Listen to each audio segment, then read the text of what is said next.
do not wish to be recorded, please let us know at this time. Thank you. Thank you, Bonnie. I will call this meeting to order at 6 o'clock. You'd all please rise for the Pledge of Allegiance.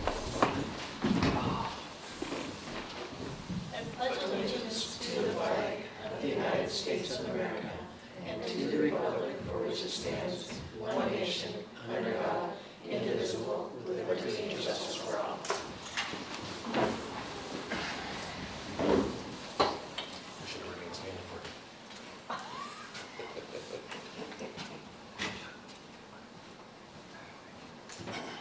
All right, so first item on our agenda, as usual, is board recognition. So I'll turn it over to the board for recognition. I'm going to pop in right away and just say congratulations to Michaela. I know you've heard it 100 times already, but I attended the Princess selection for Ording High School. There were 7 candidates, I believe. I heard lots of lovely things about the group of you, but your speech was amazing. I teared up, and I'm just very proud of you. It's a lot on your plate. I can tell you're a little tired. So it's a huge commitment, but I know you will do Ording.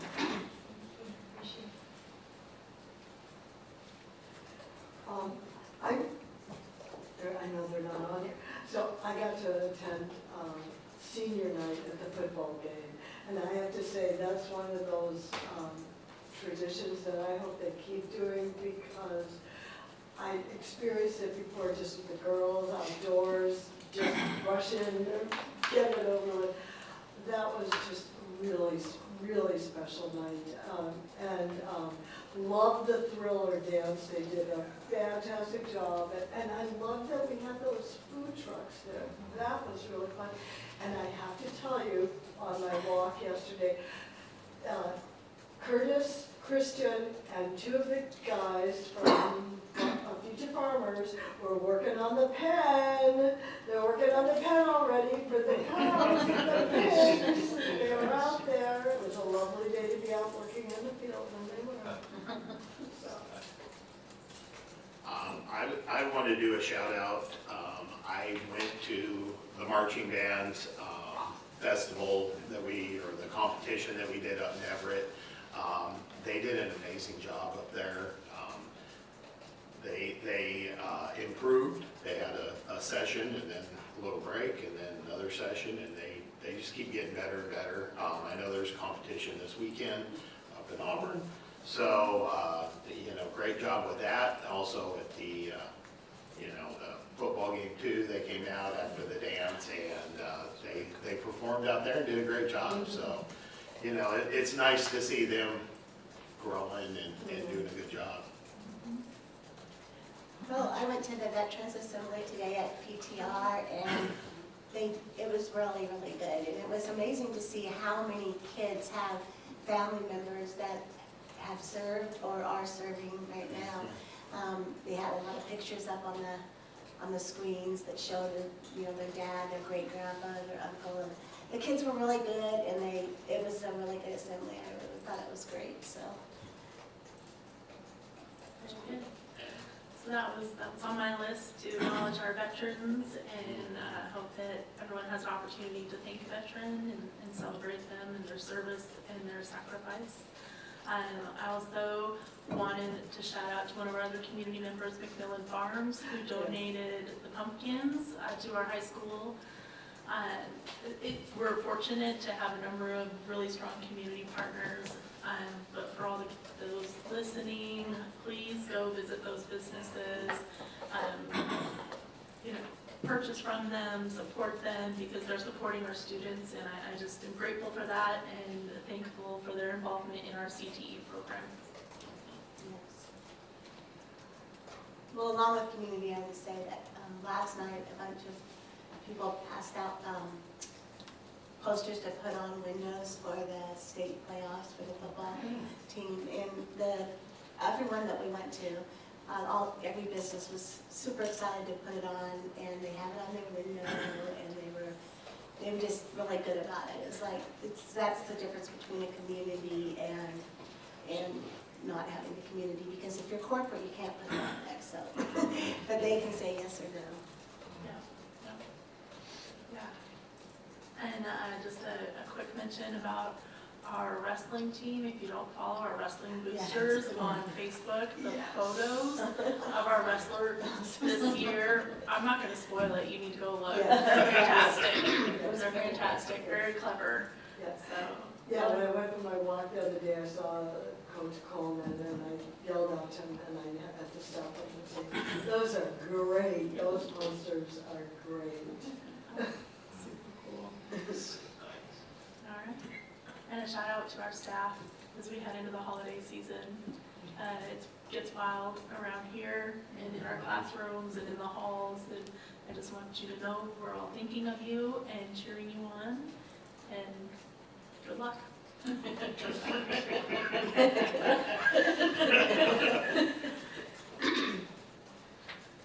Anything else? Oh, good. Thanks, everybody. This is some fun shout outs. Next up is community and staff comments. And I don't see anyone ready to speak tonight. Staff? Hello? It's all good. No, we do joke about folks not coming to the meetings.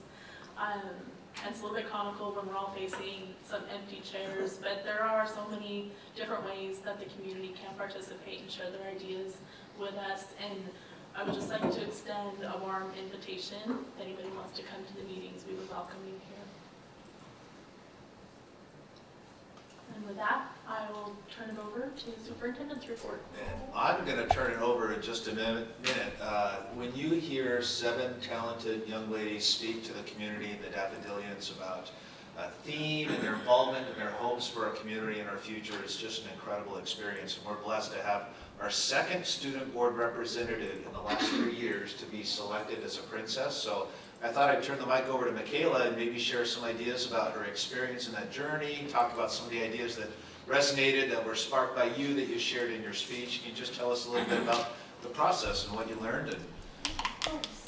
So the theme this year was Time to Shine. It's a theme that was picked at the end of the year by the Daffodil president. Honestly, it spoke to me immediately. Lovey said it, and I had a speech written in 2 minutes. That's how much the woman I wrote about means to me. The woman I wrote about was my great aunt.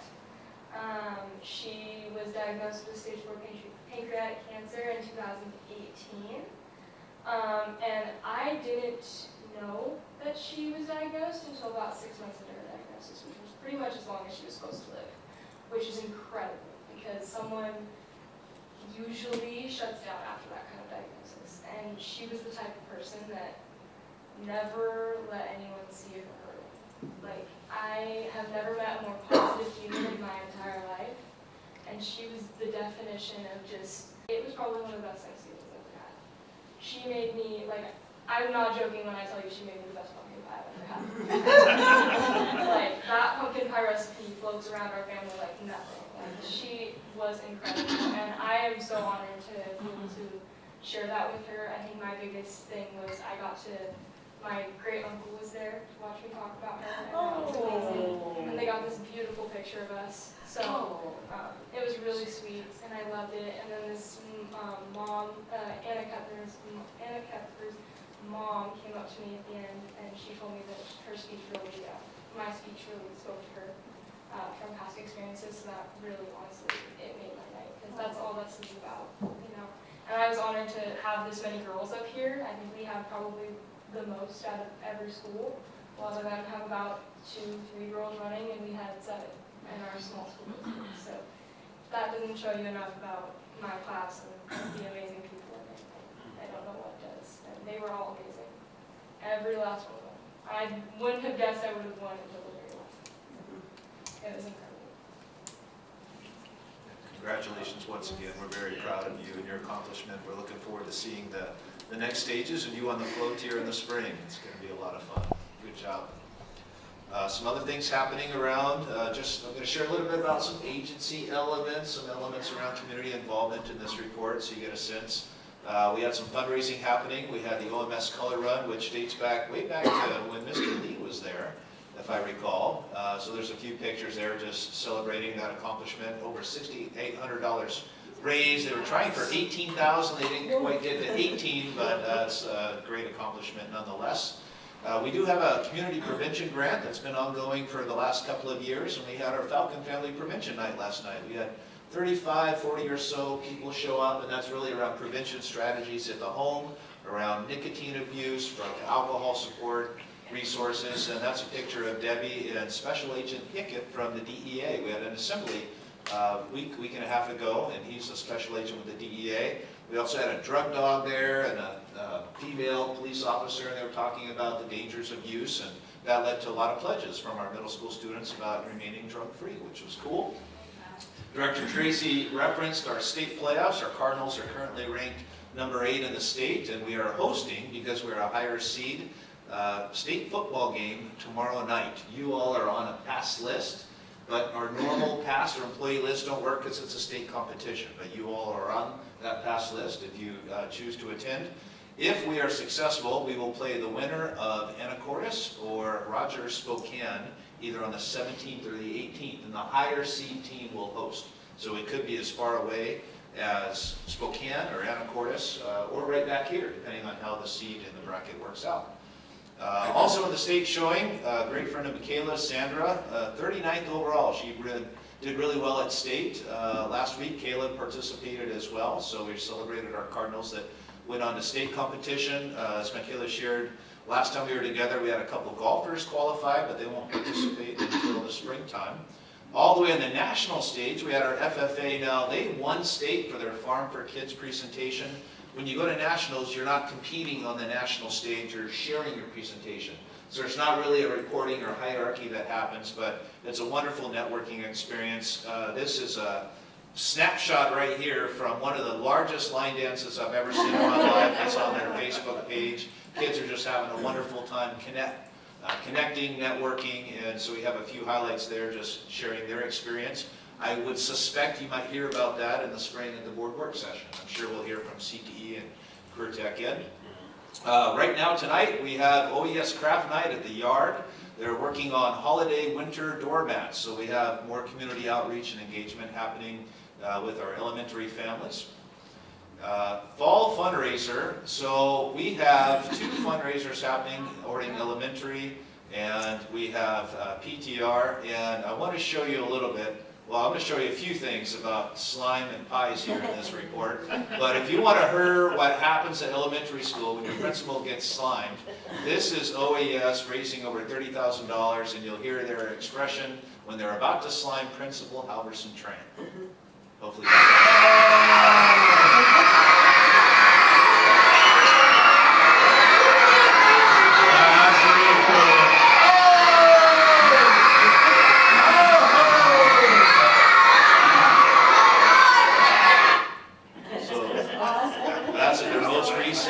Character recognition trade assembly. Every month they're giving out awards, and so after they do the awards for responsibility by class and by individual students, there you are. And that facility was lined with parents. I didn't get a good photo of that, but the whole thing was filled with parents celebrating their kids on those character traits.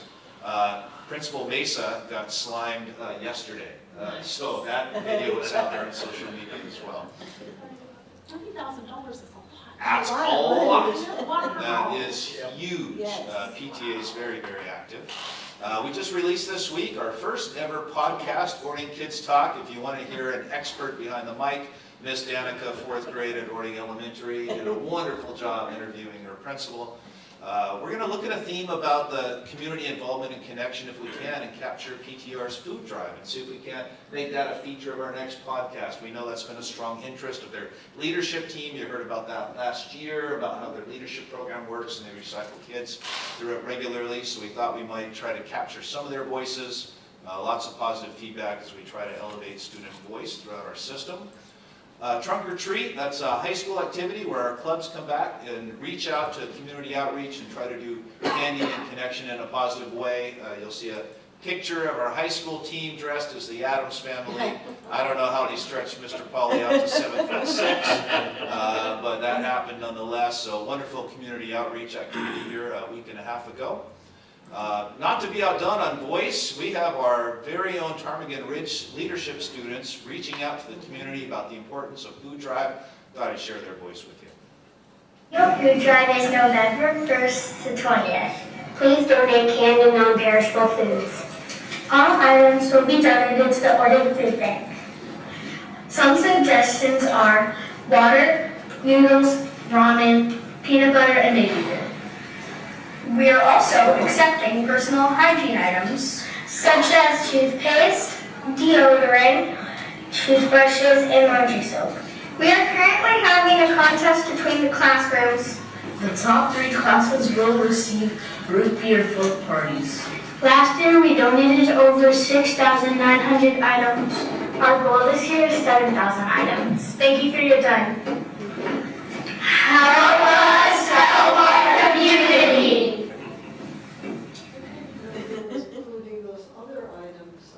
Nora didn't tell me that, so now next week I'll be sending some of those.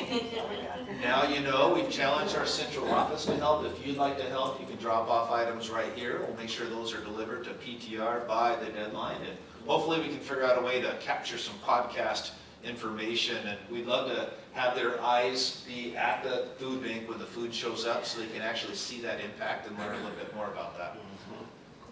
And then looking at what else is happening, I do believe there was conspiracy at this table amongst certain members and assistants and student board representatives, because I will say Project Graduation was very successful in reaching their goal of $2,500, and myself, football coaches, high school admin, all got a pie in the face. And she might look like she's a little bit smaller in the biceps right there, but I can promise you, Miss Michaela packs quite a punch. You can see that whipped cream flying off my face pretty rapidly, which was a wonderful highlight that night too, because we did have a lot of alumni come back and practice. It was the last halftime thriller dance show. That's been a tradition for many, many years.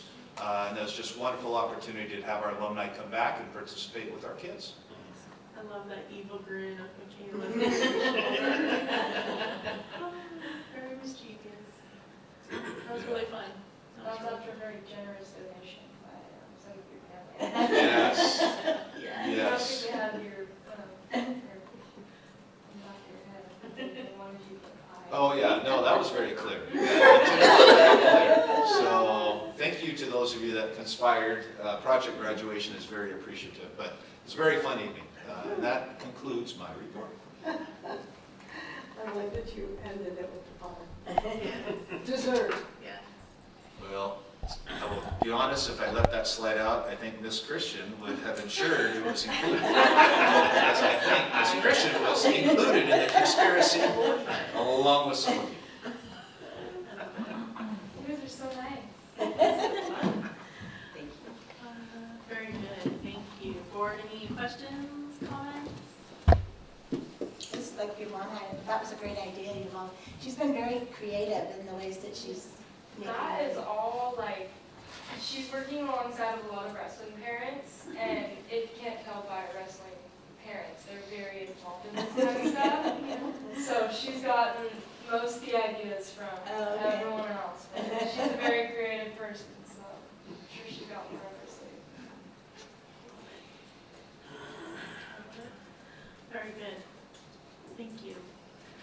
Michaela, I will turn it over to you for our student board report. All of it is kind of already been touched on, but, so our football team is going to their playoff state game tomorrow. It's probably going to be one of our last home games of the season, because more than likely they'll be going to Anacortes or Spokane. So definitely go and check that out. I know they're kind of excited for it. I forgot, oh, the team's neon, so wearing neon stuff. I was really sad because the last game was like snow themed, and I really wanted to go to that, and I couldn't, so I was really sad. And then we had 2 people from cross country qualify for state. Sandra ran her best she ever ran at state, and then Caleb was one of our first boys in a couple years to go to state, so that was really cool. I know that our volleyball team went into the postseason, and then golf was over one. But I think we had homecoming in between now and the last one. That went really, really well. setting fire alarms off to practice putting smoke machines in the pack. Found out you can't do that. Because smoke rises. So, yeah, that was an awkward call. And then Freeze was like, you may absolutely not do this. And we're like, well, what if we just do one? And he's like, no. And I was like, all right. Which is weird because for like a haunted house that we used to do all the time, we use those smoke machines. And they were in a more confined space. Nothing ever went off. It was weird. But yeah, we found that out. It was really interesting. But yeah, and then senior night, I got to reach the back half of that football game. But we already ended it. I don't really know what happened. I was wearing a tiara. I should have. I was like, I don't even know what's going on, but I'm here. So yeah, and then DAPA was amazing. It was really an amazing experience. And I can't wait to represent the community and do all the fun activities and ride on the float and wear a really, really expensive dress. A yellow one. Oh, a yellow one. It's gonna be exciting. So, yeah. Love it. We'll be excited to get updates of your journey, and hope you can make it to a board meeting every once in a while, and or at least send an email like, hey, send us an email. Let us know how it's going. Very good. Awesome. Thank you, Michaela. We're missing Jaden tonight. He had another commitment. Just grateful to hear from you guys. All right. Financial report. I didn't see any questions coming through. I did not have any myself. Thank you. And now the choice transfer and waiver data. This is prepared by, and I wanted to know if there are any questions. No? No? Okay, I did have one, not really a question. I always find this information interesting.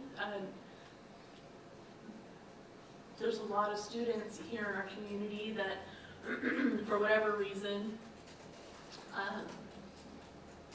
have their education experience someplace else, and then we're welcoming in students as well.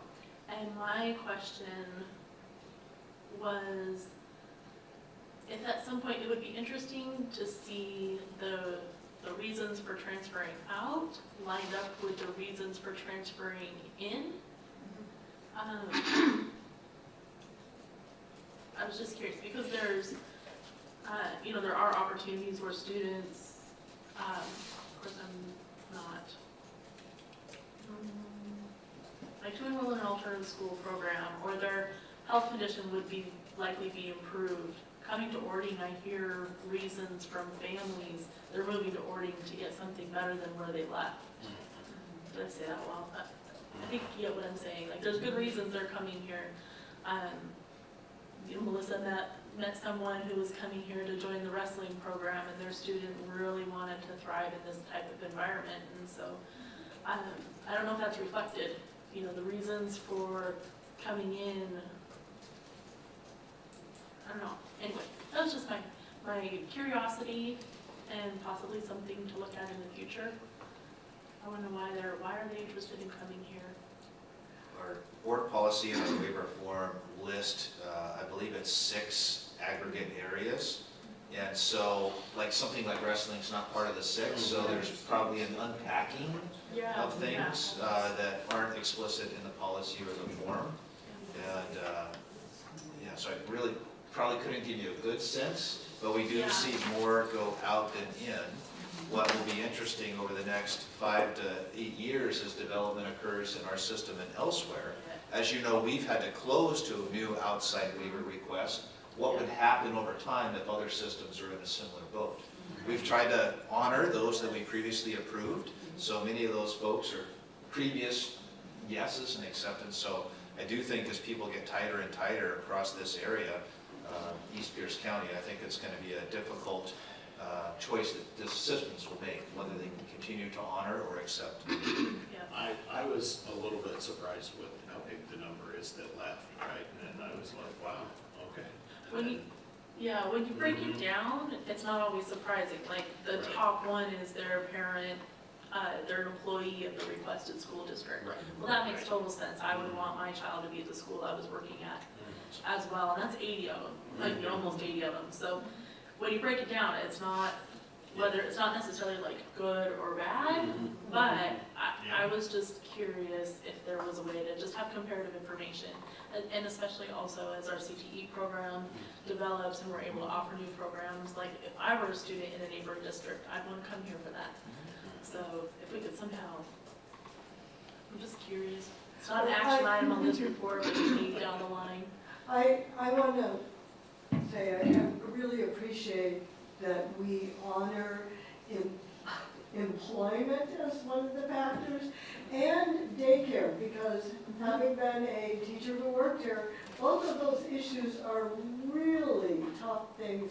If we want to honor our employees, we have to also honor those things, because daycare is really hard to find, and lots of times it might be, your grandmother, the daycare person, but the employees that work here, it is easier for them to have their kids here, and if we value them, we should continue to honor that. That's my vote.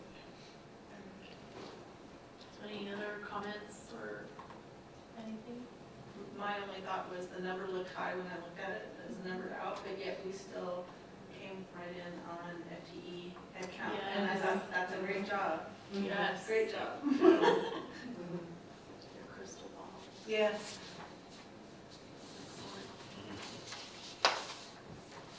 Debbie, thank you. My pleasure. All right. Next item is data management. This is another prepared by. Any comments, discussion? Okay, very good. And now, Dr. Lee. Not, I am anxious, okay? You're anxious. Yeah. It's like, I thought you were doing the work, and I'm anxious. Well, hopefully May. Then you'll be Okay. the Yes. second Dr. Lee I know. We're just trying to get you ready for it. Yeah, try to, it's all about the vision you're in, right? Expect the great things. No, it's all about getting my weekends back. That would be nice. Yeah. That'd be really nice. Well, I'm here tonight, it's an extension of the last time I was here, and I talked to all of you about the Washington School Improvement Framework and that data. Our desire is to make that data actionable, to do something about it. Because data in and of itself is useless unless you do something with it. And so really the focus of tonight is to prepare you for the continuous school improvement plans that our principals will be presenting.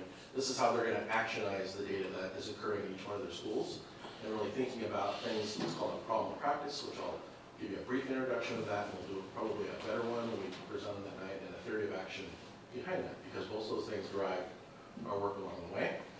We wanted to start off with this theory of action. I say we because I was nominated, thank you all, for setting me up here, and Ed said, yes, you are in fact going to do it, so I said, okay. But we would really like to really talk more about this action part, because a problem of practice is really this idea of what's in the way. And I remember back it was a while ago, I used this quote that what's in the way is the way. Remember that? And so we think about, like, in education, getting our principals to focus in on something that is actionable, and really thinking about what's in the way, and clarifying that along the way. Well, our theory of action, like what we believe is going to clarify this for us, is really this belief that agency and dignity are really the key work, and that equity part is really the pathway through these things. This is nothing new for all of us, because we did adjust our strategic plan for these things. So the strategic goals, this is something that's not new, maybe a little bit of a different format. We were intentionally really integrated agency and dignity within each one of our strategic goals, and really thinking about how do we really make these live is really through this continuous school improvement plan. So we came up with a timeline, and this timeline is throughout this year. There's a lot on here. One point that I point out is this concept of coherence and really looking at this idea, how do we build coherence in the system? Which is everyone on the same page? Do we all believe that the direction we're going in is the right direction? And that's building that, making sure that's clear, and building that in collaboration with one another. And really thinking about this goal development, which on December 7th, you're going to hear the goals that are being presented. And that coherence existed through the whole entire staff. So back in the day, Ed and I would sit in his office, and we would actually develop a school improvement plan, right? And honestly, we did it in isolation. We built no coherence other than between the two of us. And then the coherence came later, like we said, we had to sell it, right? Well, the plan is flipped on its end now. The coherence comes before you build a plan, and you build it together. And so that's what we've been working on this fall, really thinking about that. And so developing a problem of practice and theory of action has been based on that data that we've been looking at and going through. So Aaron, when you say coherence, sorry, I'm just checking my understanding. When you say coherence, that would be coherence between district level leaders and our school administrators, as well as school to school coherence. If you can go further than that, School it's through the teachers that are there. And so my understanding is that every principal's met with the school leadership team and developed really a problem practice theory of action around that. Also students get a voice in that and meeting with them along the way.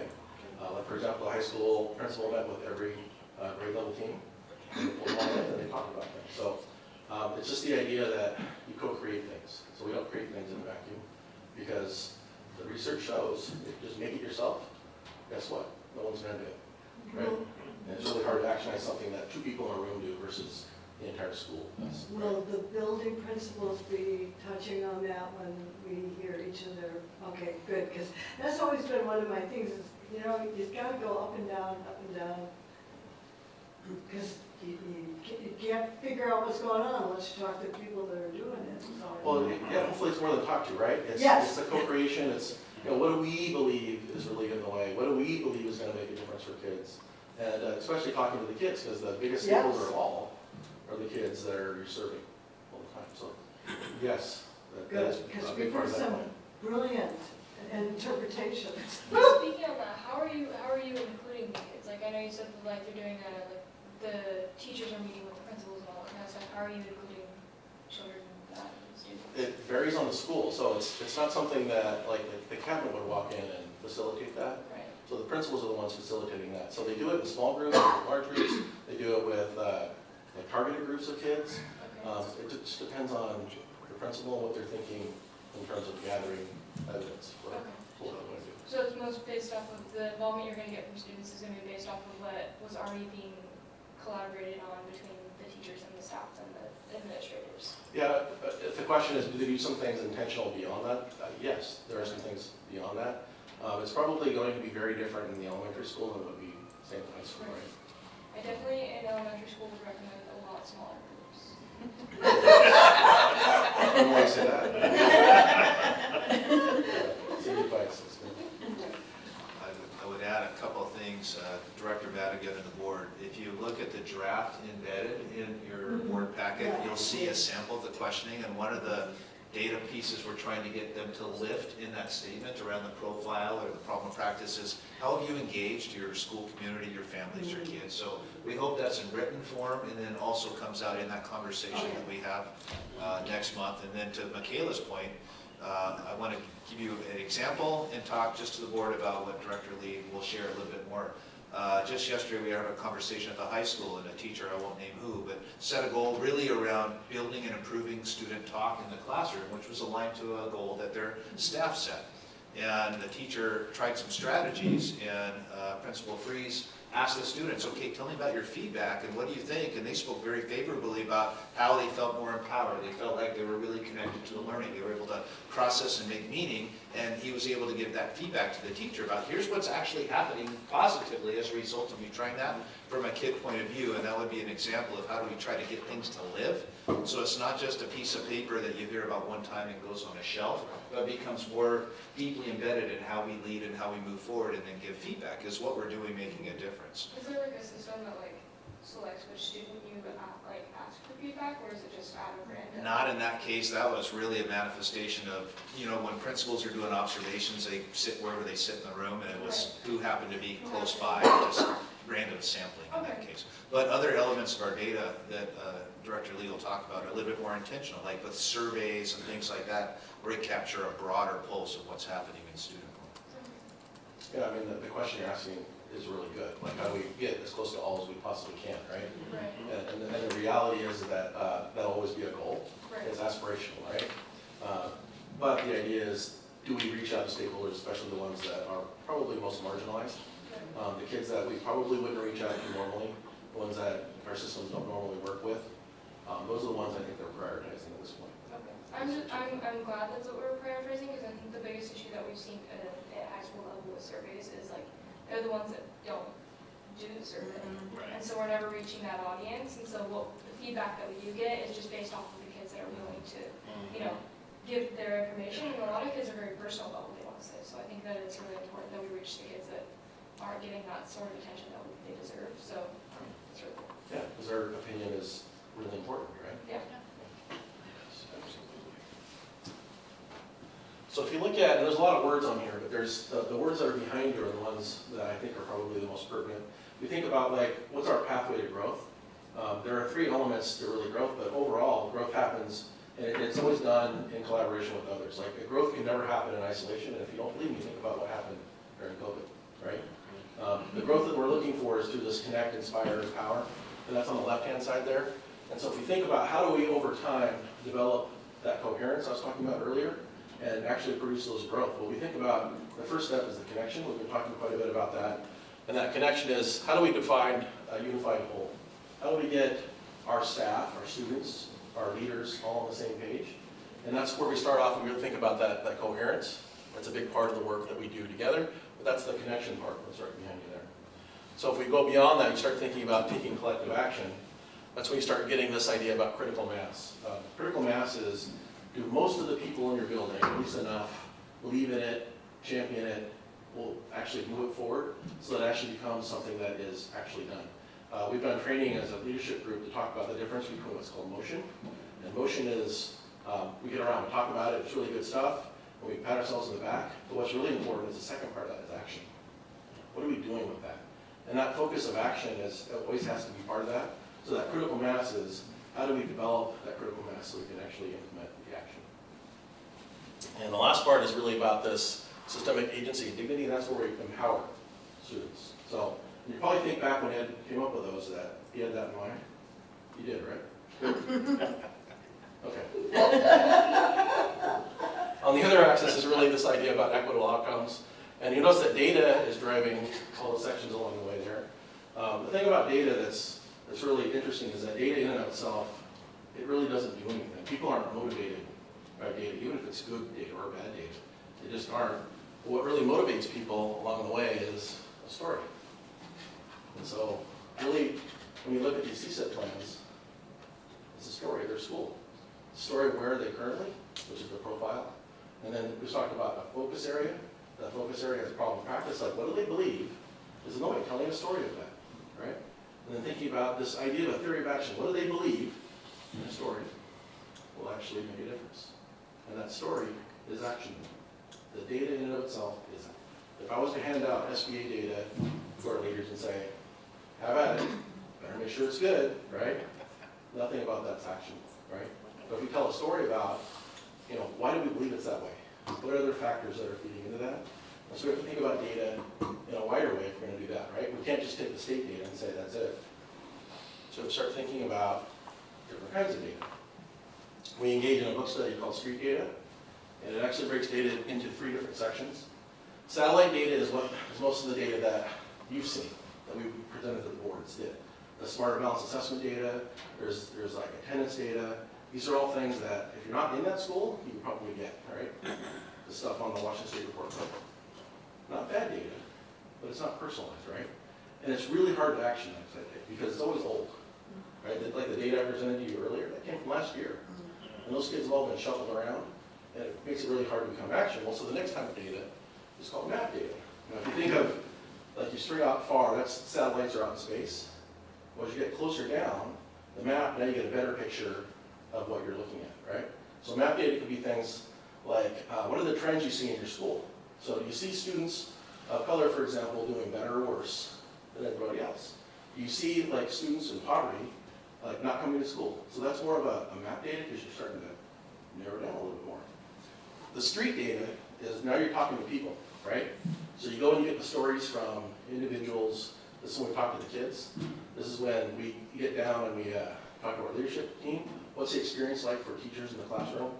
And you have to go out and do that. This is one of the hardest data points to get because you have to talk to people.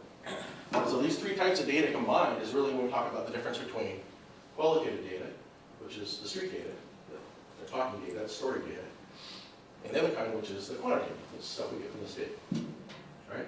So we're trying to put those all together and really build this plan. And in this plan, we talked about problem of practice and theory of action driving that. And the only way you can do that is you consider both types of data. You tell the story. So we also want to make sure that our plans hold water, right? Because in my career, and I've been around a little bit, every probably plan I've ever made is sat on a shelf, right? And did I actionize it? I think so. Did the people on my staff think they did? I don't know, right? And so we have to build these plans in a way where people are empowered, where they're important, where we pull them out off the shelf and use them for action, right? And so we take all these data points and really think about what's the dignity of the stakeholders that we have. That's how we tell stories, talk to people about those things. And then how do we develop agency around that? So these are all the elements, and the reason this is a bunch of here is because agency and dignity is driving the entire thing. But then we spent a lot of time talking about school data, but we didn't stop there. So start thinking about what are our problems of practice, like what do we think is in the way, and theory of action is what do we believe is going to actually move the building forward and get better student outcomes. And then think about our strategic goals, and we have 4 of those. So that's what you're going to see on December 7th. It seems like a long time away, but it'll be here before we know it. So, questions? I just, back when you had the street data, I thought, when you have examples, I mean, you have interviews, but one of the things you maybe ought to add is conferences. I mean, some of the things you learn that are the real nitty-gritty about what's really happening, or when you actually discuss it with the family, or when you discuss it with another teacher, you know, like with a special ed teacher, or when I had somebody that would always puzzle me, and I'd always go talk to Pam Cheese in PE, you know, to get a different set of data, street data, of how this works, and it's one of the pluses we have without the size of our school district, that we can rely on, or like talking to their previous teacher, you know, those things, that's some really pertinent street data, at least to me. Yeah, I think the key is, that's really good. I think the key is what you do with it, right? Right. So in the past, yeah. what we do is we listen to it, we probably consider it, but we never write it down. We've never compiled it all in one place and then consider it right alongside of the SBA, right? So why are we, like for example, why are reading scores a certain way, right? Well, if we talk to the kids, they might give us a perspective on that. If we write it down and start comparing that to maybe some of the map data, like the attendance and why kids aren't coming to school, we start getting a better picture and being able to tell a story that we can actionize, right? And so the idea is to put all these different elements together and we get a much better picture as opposed to I know it when I see it, right? Yeah. And that's really hard to actionize. I was just thinking that it might be a good example. Yeah. What are family listening sessions? So it's a great question. So like here's something that I'm working on actively is we want to have a native ed program. In order to have a native education program, you have to reach out to parents. And right now we have 108 families that students claim they're Native American. So in order to get a grant to have that program, you have to build a coalition of parents and you have to ask them, what's the best way we can serve you and your kids, right? So that's a listening session, an example of what that would look like. And you know, what if we did that in special education? What if we did that with our kindergarten parents? I mean, there's all kinds of opportunities for that. It's that connection with parents along the way to ask. It's not for us to present something to them. Right. It's for us to learn. Right? Yeah, if you recall, a week ago, 2 of our directors were having conferences asking about how can we best serve your students for tutoring, after school, summer school would be your desired opportunities, ways to connect, just different examples. We want to try to do our best to continue to outreach and connect and make sure whether it's the students, the families, our staff that we're serving, that we're really working with, as Director Lee is talking about. when, we're obviously including staff and you're getting, are we getting just teachers? Are we doing paraeducators? We doing, right, getting everybody in that? Well, I'd love to say yes. 100% of the staff are all participating. I'm just gonna tell you that the reality of schools is a lot of times teachers have the time, and they're the ones that are required to go to staff meetings. But I can't give you a clear answer and not be lying through my teeth on that one. So I know that teachers are definitely involved in that. Teacher leaders are definitely involved with that. How much paraprofessionals, secretaries, classified staff is, I can't honestly tell you with clarity. I can guess. Yeah. I mean, but it's not, I know the I secretary. just know they're in the weeds with them a lot, Yeah, right, right. with some, and I think that they have a perspective that probably should be included in that. I think your answer probably shifts a little bit based on what type of goal. At least some of the leaders I know are more directed on social emotional learning, might go different pathway or if attendance is a focus versus maybe a more rigid academic focus. So I think you'll hear and see some dabbling in different elements based on what that goal or the identified need is. Yeah, I think it's probably not recorded, but I do know that, you know, like, my daughter who's a bus driver has been involved in IEPs, you know, because that's been one of the issues was what was going on in the bus, you know, so it's probably just not recorded how often we do that, would be my Yeah, guess. we are working, currently students do a survey called Panorama. Right. And so we're working towards a staff survey of Oh, Panorama. good It idea. actually gives them a similar survey where we can gather their opinions and thoughts and what direction you really want to go. So that's coming. That's in the Good. queue. Good. Good, Yeah. yeah. Aaron, one thing I've appreciated about your work is that there's a structure and a repeatability to some of these ideas. So as we're collecting data and we're following what continues to improve each year, I see it, is the improvement plans for the schools. How we're approaching them, the quality of the plans, and then the outcomes continue to get stronger and stronger over time. And so I completely agree with Mike that it'd be fantastic if we could get more of the support team involved in that feedback loop, but I trust that that will come. Like I'm seeing the fact that we're even intentionally talking with all the stakeholders on a consistent basis is a big improvement over years past. And so I just want to acknowledge that I really appreciate the structure and the repeatability, because that means we're moving forward from where we were, not starting over every year. Not sneaky year, just every year. Building on it. Yeah, right? we're building on it, and the approach to these plans continue to improve each time. And the outcomes, I think the thoughtfulness in the plans last year were night and day from previous work. And so I'm really looking forward to hearing the school administrators talk about their plan, why they have this plan and what impact they are expecting it to have with their students. So Plus, we can't say that agency and integrity are important to us for students only. right, exactly. You know, Yes, it has that's to true. be all of us. Yeah.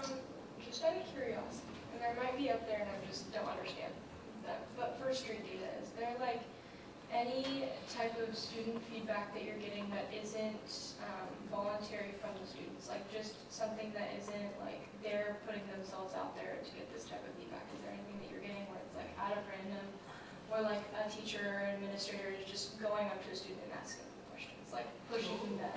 I think the superintendent Hatzler was talking, I would say more of the random nature that you're looking for, which is, you know, your principals in classroom observing a teacher Right. teach, and then having the questions for those kids. And so that was a moment in time. Right. I don't know how systemic that is. In other words, like, do we get to every single kid along the Right. way? But there is a random element of that, and I understand, I think I know where you're going with that. Like, if we only talk to the kids who are volunteering, Right. then we don't really get the full picture. Right, and I think the other thing is I think, it might not be true, but I think that administrators kind of know the kids that aren't volunteering, and it might not be more of a targeting thing, but just kind of like, because I know you're not volunteering, maybe you choose to kind of sit near them, talk to them, you know, get their feedback, because, I mean, you guys hear my feedback every single day. I mean, you know, I do all those panorama surveys, hear all my stuff, but like, I don't want just my voice being heard, so I think it's important that you reach out to the kids that aren't. I'll speak on behalf of Director Rabel there. There's an element of teacher evaluation where they have to reach out to every student that they teach and talk about student growth and perceptions of things that are happening in the classroom. They collect that data and have to report it. It's part of their evaluation. Okay, And so that's, if you talk about like all kids, that's as close as we are right now okay. to that. And so then principals have discussions with teachers about that, and they bring that data and they talk about student growth overall. But I mean, our work around agency is really, that's the point, isn't it, right? Is getting that idea that students have a voice, that they're empowered, and that's that important part of learning is incorporated in everything we do. I also think it will just build better connections between like students and their teachers and students and their administration, because I mean, a lot of kids that are having that kind of problem tend to not like a lot of their teachers or not appreciate their administration, and if they have that more one-on-one type of relationship with them, I think that builds a stronger bond between them. I mean, I know from my experience with the community and like my teachers, I've loved all of them because of the relationship I've been able to build with them. And so like a lot of kids are lacking that, just I guess in a sense pushing the teachers and the administrators to push themselves to talk to the students rather than the students always coming to them. There's an active element to the instructional element of agency that we've been working with principals on and implementing in the classroom. So they're actually strategies that a teacher can implement to do exactly what you're saying. Okay. Is that if you empower student voice and you make it part of your lesson as opposed to something you do once in a while, then you tend to get a lot more participation in that. And we are really at every single kid. I mean, if agency is our most important outcome, and it's respecting and thinking about the dignity and value of everybody, then you have to make room for that every day. Right. I also think, like you said, I really appreciate agency and all that kind of stuff, but I do believe it's a two-way street, you know? I mean, kids can only give so much agency if the teacher's not giving that back. So, and I also think in turn, if you give that agency, you're gonna get kids. So, I think it's a. And why don't you come and present? One thing that might help is having more conversations between the different levels, because, I mean, it would be hard to be an elementary teacher and not be involving those things, because, I mean, you know a lot about them, you know, and it might be good to have some conversations between the levels, because, you know, an elementary classroom is definitely all about your relationships. Right, and I think that's something that kind of gets missed in the high school level, is that idea that like, because like you don't want to like coddle them anymore. You don't want to sit there and have to be like, okay, let me like talk to you and be personal with you at that level. You kind of want them to be more independent, but I think that when you take that away, it also leads to a lot of kids not feeling like they're being seen. So like at the elementary school level, it's a lot easier for teachers to like get really personal with their students, and then once you get into high school, because they have 6 classes, it's like it's really hard to reach every single student. And I would say a little bit of that's in middle school. Right, You exactly. move on to middle school, now all of a sudden, right, life has changed at that point, and it's much more, right? And it's gonna take the teachers a little bit more to, especially those students that don't wanna engage, right? You gotta somehow pull that out of them, right? Right, and I think that's the biggest, like, almost hardest transition when coming into like that type of like secondary school is just like, I mean, it's hard because it's like you go from like having this one teacher that really cares about you and your learning experience, and then having 6 that have hundreds of kids come in and out of your door. So I think that'd be a really cool push to see through like middle school and high school especially, is just that kind of like more teacher involvement with one-on-one student type scenarios, and not just like the kids that are struggling in their class, because you can struggle in a class and not and struggle in a class and that kind of stuff, but like that doesn't mean that you're not struggling here or back at home or something like that. So I think that that's important too. It's just not just to the kids that are struggling in your class generally, but just touch every kid, you know, just be there for them. Well, if you think about all learning being socially constructed, in other words, we only learn because of our interactions with others, then that could explain some of our data disparities, right? Because why don't kids learn? Well, are they connecting with one another?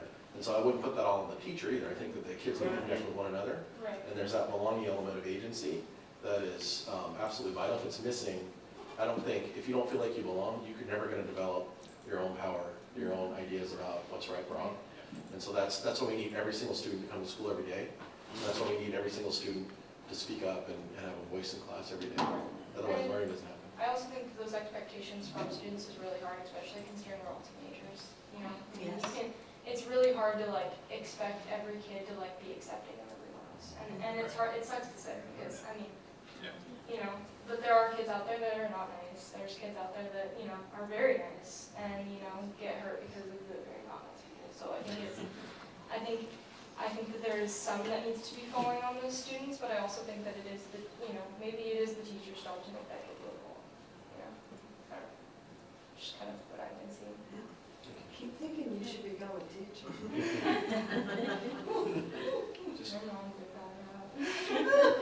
briefly before we move, I want to remind you about process, so when we're together next time, Director Lee just shared what we've been working on since August. Till that time we come together.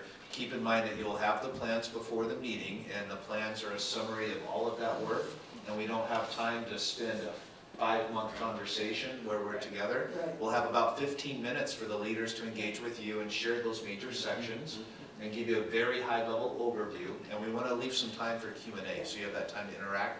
We won't have any more time than 20 minutes with each school, and we'll split ourselves up with our directors, and our student board reps have been invited to join that evening, so they can come hear a little bit more about what's happening. And Director Rabb will be very strict on that 20-minute time frame. So you'll have the high overview of the profile and the areas of need of improvement, the problem, practice, theory of action, and the goals, but they'll be flying very fast, and we just still want to leave you that time for Q&A. So that's what you can expect to see next time we're together. And Michaela, I know your schedule is busy, but we ask that you guys be able to come to that because I feel like that the school improvement plans, yeah, if you can, it's a cool opportunity. We'd love to hear your questions and your ideas through those conversations with the administrators. Work my schedule the rest of the time. Yeah, it's just really interesting. You start to see where we go from, you know, director level, board level conversations to school improvement levels, and it's always one of my favorite meetings. So I might like it. I appreciate that we have this conversation ahead of time. That way, the questions or ideas that we have, we can put those out now and then be more attentively listening. Thank you. Thank you. Thank you.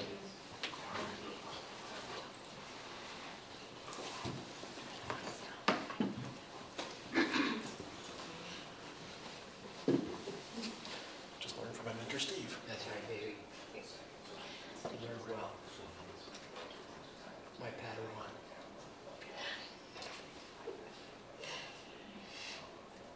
All right. This stuff makes me excited for our school improvement plans. So next item on our agenda is the consent agenda. And if there's no discussion, I will entertain a motion.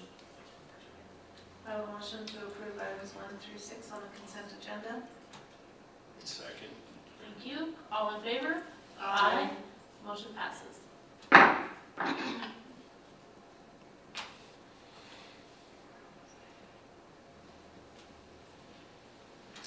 All right. So this item on our agenda is for the resolution number 1, 2023 to 2024 for a bond for the February 2024 election. We've had hours and hours of discussion, hours and hours, weeks and months of discussion about this. So at this time, I will call for a motion. Can I just ask a quick question? Yes. Did any of the bonds pass that ran this time? No.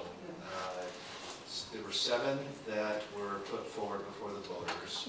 None of the 7 were passing last we saw an update. One was very close up in Island County. But no, none were passing. If there were a simple majority threshold, 4 of the 7 would have been passing. None had reached the 60% threshold last we saw.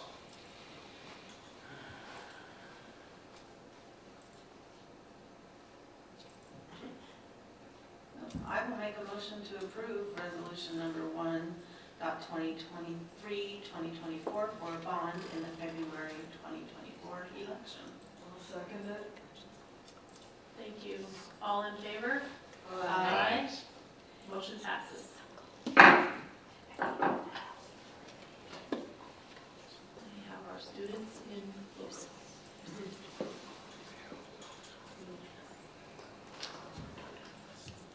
All right, thank you, everyone.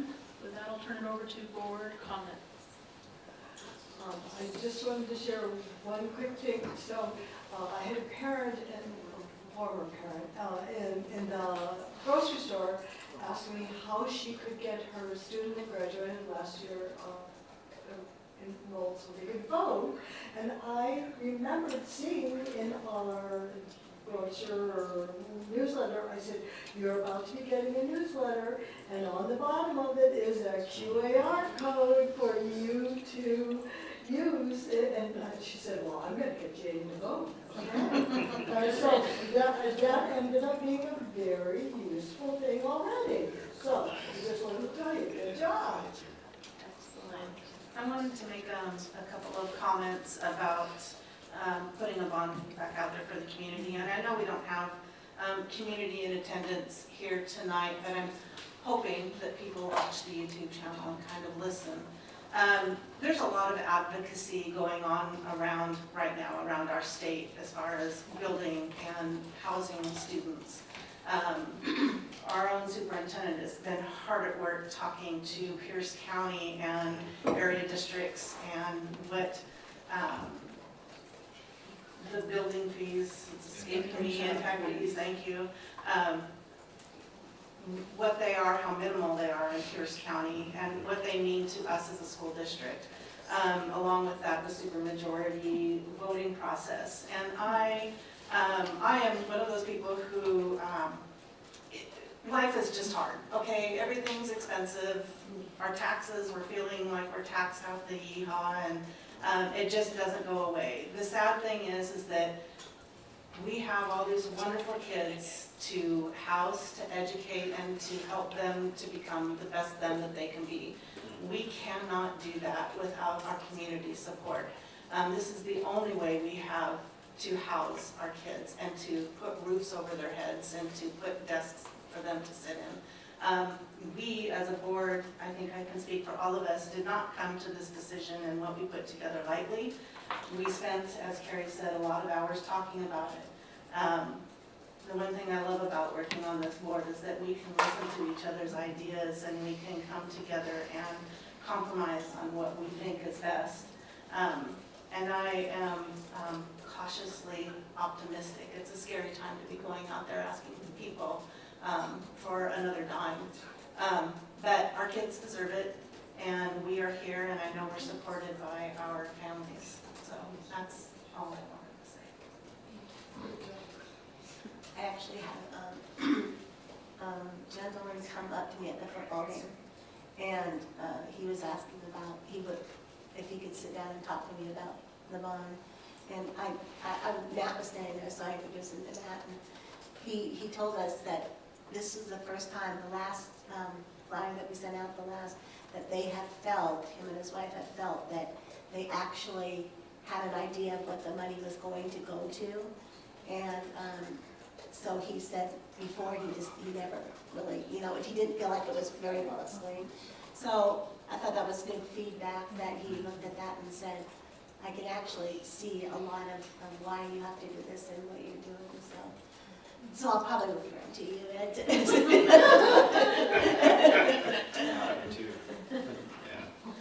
On that front, Bonnie will be reaching out with you for outreach opportunities, and we've sent you a draft one-pager for talking points of just reminding the board about the process we've used from August, September, October, coming back to the data, the surveys, the feedback, and how you've made adjustments. So we hope to get your feedback on that. We'll make some revisions and additions, and if you can just help figure out which places you'd like to be and when from now over the next few months, and just to help tell that story and outreach factual information to the local community. I know that that'll be a lot of fun, and will help to make sure the tables and information and even some cookies are set up for you to help to connect. I would suggest having some little cards or something that has that QAR code on to sign up to vote. I promise you it's on the draft. Okay, great, because, you know, I found that from that mom. That put it in there. One final thing I wanted to say, I had a little note because in our consent agenda tonight, we have the personnel items. And my youngest daughter graduated in 2016, and I am seeing her classmates' names as staff employees coming up here. And I just wanted to say that was something that was made a comment about in the last bond, is that the students of today come back and serve the community tomorrow. And there's nothing more evident than watching these kids come back to their old school and work. And the names on this list tonight are not the first. Yeah. That's a very good point. Thank you. Maybe someday. I got to experience I it. know. Oh, yeah. No, I just want to make sure. And maybe biomedical engineering is not for me. I don't know. Maybe you want to teach You're gonna teach it. We're gonna teach it. Run that big What a CTE class. Right? Gotta get some CTE places first. We'll be proud of you wherever you end up, but if it's here, we'll be. You know, I always say that, like, maybe this is my place. You never know. You never know. But I hate the weather here, but it's fine. You're right, you gotta go out and experience the world. Oh, yeah. All right, Board, thank you for the conversation tonight, and with that, I will adjourn the meeting at 7:09.